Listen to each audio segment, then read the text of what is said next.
کبھی کبھی فطرت میں کچھ چیزیں ایسی ہوتی ہیں جن کے دو چہرے ہوتے ہیں۔ آج ہم ایک ایسے ہی پودے کی کہانی سنیں گے۔ نام ہے اس کا کسکوٹا ریفلیکسا، ایک ایسی بیل جو ایک طرف تو قاتل ہے اور دوسری طرف مسیحا۔ تو سوال یہی ہے کہ آخر یہ ہے کیا؟ ایک تباہی مچانے والا طفیلی پودا یا پھر کوئی بہت ہی طاقتور دوا؟ چلیں اس کی اس دوہری شخصیت کی گہرائی میں اترتے ہیں اور ایک ایک کر کے اس کے دونوں پہلوؤں کو دیکھتے ہیں۔ تو ٹھیک ہے، کہانی کا آغاز کرتے ہیں اس کے کہہ لیں ویلن والے کردار سے۔ آئیے ملتے ہیں کسکوٹا ریفلیکسا سے، ایک بہت ہی خطرناک، ایک جرحانہ طفیلی پودے سے۔ اچھا، اس پودے کے نام بھی بہت سارے ہیں۔ عام طور پر تو اسے ڈوڈر کہتے ہیں اور سائنسی نام ہے کسکوٹا ریفلیکسا۔ لیکن جو نام ہم سب نے سنے ہوں گے وہ ہے امر بیل، آکاش بیل یا درخت پیچان۔ ان ناموں سے لوگ اسے فوراً پہچان لیتے ہیں۔ تو ہم بار بار کہہ رہے ہیں طفیلی یا پیراسٹک، اس کا مطلب کیا ہے؟ دیکھیں، بہت آسان سی بات ہے۔ یہ وہ پودا ہے جو اپنی ساری غذائیت، اپنا سارا کھانا کسی دوسرے زندہ پودے سے چوس لیتا ہے۔ مطلب یہ کہ یہ اپنا کھانا خود نہیں بناتا۔ اور یہ کام یہ بڑے خطرناک طریقے سے کرتا ہے۔ یہ بیل درختوں پر کسی جال کی طرح پھیل جاتی ہے، ان میں اپنی جڑیں گاڑ کر ان کی ساری طاقت چوس لیتی ہے اور آخر میں انہیں مار ہی ڈالتی ہے۔ اسی وجہ سے تو اسے قاتل بیل بھی کہتے ہیں۔ لیکن کہانی کا ویلن ہمیشہ ویلن نہیں رہتا ہے نا؟ اس طفیلی پودے کا بھی ایک راز ہے، اور یہیں سے کہانی میں ایک زبردست موڑ آتا ہے، جہاں اس کا دوسرا بالکل حیران کر دینے والا چہرہ سامنے آتا ہے۔ یہ تضاد دیکھیں ذرا۔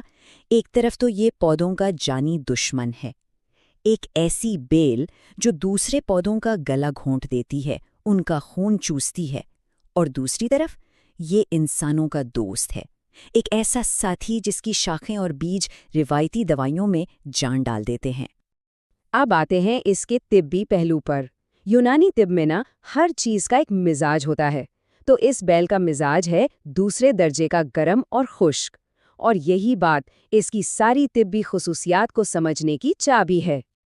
تو چلیں اب ذرا تفصیل سے دیکھتے ہیں کہ اس میں ایسی کیا خاص باتیں ہیں اور یہ کیسے حکیموں اور طبیبوں کے لیے ایک اہم اوزار بن جاتا ہے۔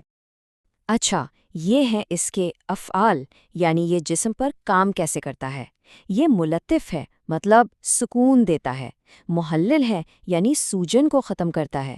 مفتح ہے، مطلب جسم میں جو رکاوٹیں ہوتی ہیں انہیں کھولتا ہے۔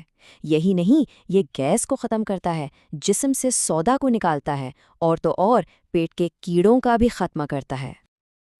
اب جب اتنی ساری خوبیاں ہیں تو ظاہر ہے اس کا استعمال بھی بہت زیادہ ہوگا۔ سوچیں ذرا، اسے جنون، مال خلیہ اور مرگی جیسے سنگین دماغی امراض میں استعمال کیا جاتا ہے، اور صرف یہی نہیں، یرقان میں معدے اور تلی کی کمزوری کے لیے، پھوڑے پھنسیوں پر اور پیٹ کے کیڑوں کے لیے بھی یہ بہت کارآمد ہے۔ لیکن ان سب میں سے اس کا سب سے خاص، سب سے بڑا فائدہ کیا ہے؟ یونانی طب کہتی ہے کہ یہ سوداوی امراض کی روک تھام کرتا ہے، مطلب وہ بیماریاں جو جسم میں سیاہ صفرا یا بلیک بائل کے بگڑنے سے پیدا ہوتی ہیں، یہ ان کا بہترین علاج ہے۔ اچھا، یہ تو ہوئی روایتی طب کی بات۔ اب ذرا جدید سائنس کی نظر سے دیکھتے ہیں کہ آخر اس پودے کے اندر ایسا ہے کیا؟ کون سے کیمیکلز ہیں جو اسے اتنا خاص بناتے ہیں؟ تو سائنسدانوں نے جب اسے ٹیسٹ کیا تو پتہ چلا کہ اس میں بڑے زبردست کیمیکلز ہیں، جیسے کہ کسکیوٹین، ریزنز، ٹرپین اور ٹینک ایسڈ۔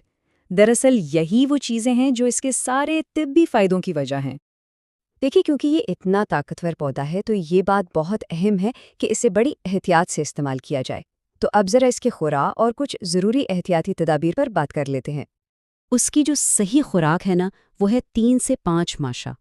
اور ایک بات بالکل ذہن میں رکھیں، یہ ایک بہت ہی طاقتور چیز ہے، اسے کبھی بھی کسی ماہر حکیم یا ڈاکٹر کے مشورے کے بغیر استعمال نہیں کرنا چاہیے۔ ہر دوا کا ایک سائیڈ ایفیکٹ بھی ہو سکتا ہے، تو یہ پھیپھڑوں کے لیے تھوڑا مضر یعنی نقصان دہ ثابت ہو سکتا ہے، لیکن گھبرانے کی بات نہیں۔ طب میں اس کا حل بھی موجود ہے۔ اس کے نقصان کو زائل کرنے کے لیے سکنجبین یا کاسنی استعمال کی جاتی ہے، جسے اس کا مسلی کہتے ہیں، اور اگر یہ نہ ملے تو اس کے متبادل کے طور پر افسنتین رومی استعمال ہو سکتا ہے۔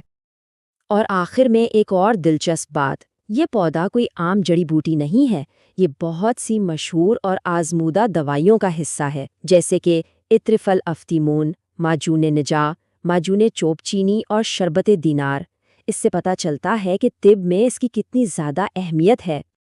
تو اس ساری کہانی کے بعد ایک سوال ذہن میں آتا ہے نا، کہ فطرت میں جن چیزوں کو ہم اکثر ویلن یا برا سمجھتے ہیں، ان کے اندر اور کتنے راز چھپے ہو سکتے ہیں؟